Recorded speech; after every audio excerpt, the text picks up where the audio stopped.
Contre qui s'arrêtent les trois chapeaux de paille tous à leur prime et Joe? On voit ça ensemble dans cette vidéo. Bon, première étape, le Baroque Works. Deuxième étape, Sanji et Zoro. Troisième étape, les 11 Supernova. Quatrième étape, 8 soldats de la marine plus Garp. Donc je crois qu'il y a les amiraux, quelques vice-amiraux et Garp en plus du coup.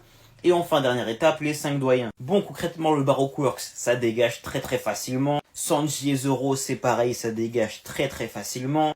Maintenant, les 11 Supernova, ça voudrait dire que Luffy annule Luffy, donc c'est Shanks et Roger contre tout le reste.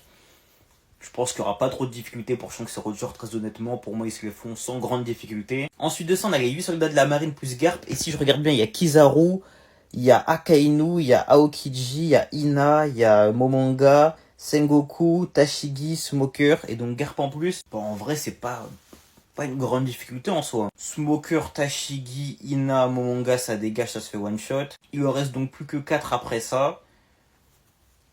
Pour moi, ils se les font les trois chapeaux de paille, sincèrement. Pas trop de difficultés en vrai de vrai. Et enfin, les 5 doyens, les frères, à voir ce qu'ils proposent à leur max, vous voyez ce que je veux dire.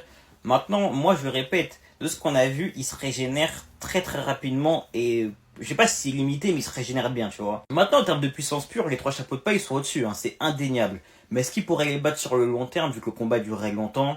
Je suis moins sûr. Mais en termes de puissance, les trois chapeaux de paille sont plus forts pour moi, y a pas trop de débat.